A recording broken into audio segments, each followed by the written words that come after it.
নমস্কার বন্ধুরা, শতদ্রজ কিচেনে সবাইকে স্বাগত। অনেক দিন পর এলাম, অনেক দিন মানে বহুদিন পর। তো এলাম যখন অন্নপূর্ণা পুজোর ভিডিও নিয়ে এলাম। যান্ত্রিক গোলযোগের জন্য ভিডিওটা দিতে পারিনি। এখানে মাকে মালা পরানো চলছে, পুজো করছে আমার ভাই। বাবা আগে করতো, এখন বাবা পারে না পায়ের কারণে। তো আমি আর ভাই মাকে মালা পরাচ্ছি। এখানে রাম সীতার মূর্তিও রয়েছে। এটা আমাদের অষ্টমী পুজো হচ্ছে। বাসন্তী পুজোর যে 3 দিন লাস্টে থাকে, অষ্টমী, নবমী, দশমী, সেই 3 দিন অন্নপূর্ণা পুজো। বাকি 5 দিন ষষ্ঠী, সপ্তমী, অষ্টমী, নবমী, দশমী বাসন্তী পুজো। অশোক ষষ্ঠীটা বাসন্তী পুজোর ষষ্ঠী। তো বন্ধুরা দেখো, এখানে মাকে পুজো করা চলছে। আর আমাদের মা কিন্তু খুবই জাগ্রত। এই ঠাকুর আমার মাকে স্বপ্নাদেশ দিয়ে এসেছে। তো ওইখানে বসে আছে আমার মা, আর পাশে রয়েছে মা অন্নপূর্ণা। তো ভাই পুজো করছে। এখানে কুমারী পুজোও হবে কিছুক্ষণ পরে।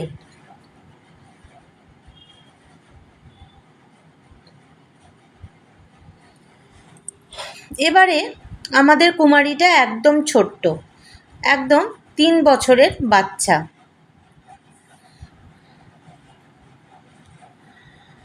খুব শান্ত হয়ে বসেছিল। এবার এখানে কুমারী পুজো হয়ে যাওয়ার পরে বস্ত্র এবং সাজসজ্জা কুমারীকে দান করা হবে।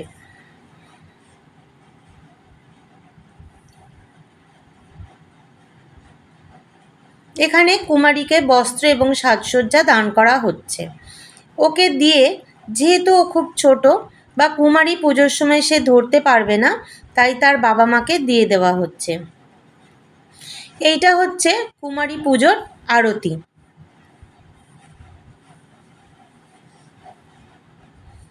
তো কুমারী পুজোর আরতি খুব সুন্দরভাবে নিয়ম মেনে আমার ভাই করে।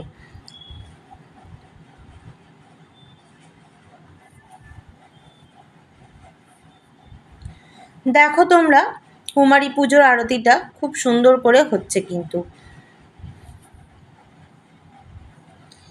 এইবার আমি পরের দিনের ভিডিওতে চলে এসেছি।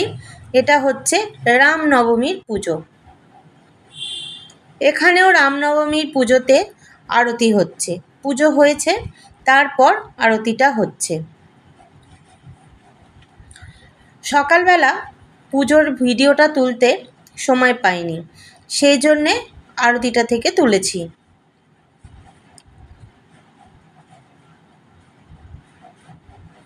মায়ের মুখটা কিন্তু জ্বলজ্বল করছে। আমাদের অনেকগুলো ঠাকুর হয়।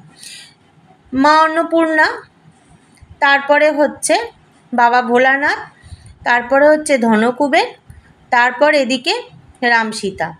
রামের হনুমানটাও খুব ছোট করেছিল, তাই জন্য একটুখানি ভেতর দিকে সেটা ঢুকে বসানো হয়েছে, দেখা যাচ্ছে না। তো এইটা যেহেতু রামনবমীর পুজো হচ্ছে, তাই রাম সীতাকেই পুজোটা করা হচ্ছে। আগে অন্নপূর্ণার পুজো হলো, তারপর এখন রাম সীতার পুজো হচ্ছে।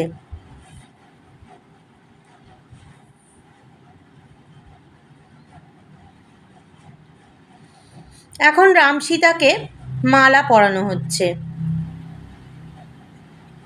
প্রথমে মা সীতাকে মালা পরানো হচ্ছে, এইবার রামকে পরানো হবে।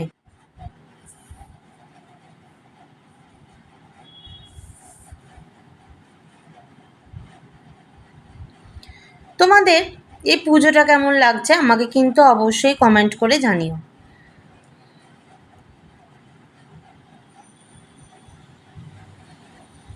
এই দিন আমাদের বাড়িতে ভোগ খাওয়ানো হয়। প্রায় 70-71 জন খায়। তো এই ভিডিওটা তোলা হয়নি কারণ যেহেতু বাবার পাটা একটু প্রবলেম সৃষ্টি করছে, সেই জন্যে ভাইয়ের সাথে সাথে থাকতে হচ্ছিল। রাম সীতার পুজো হয়ে যাওয়ার পরে এখানে রামনবমীর দোল হচ্ছিল। মানে এই যে দোল খেলা যেটা হয় আমাদের আসল দোল বসন্ত উৎসব, সেই রকম দোল নয়, এটা রামনবমীর দোলই করছি আমরা, তবে একটু অল্প করে আবির শুধু ঠাকুরের পায়ে দিয়ে দেওয়া হচ্ছে। এইখানে আমি দিচ্ছি, এরপর সবাই মিলে দেবে।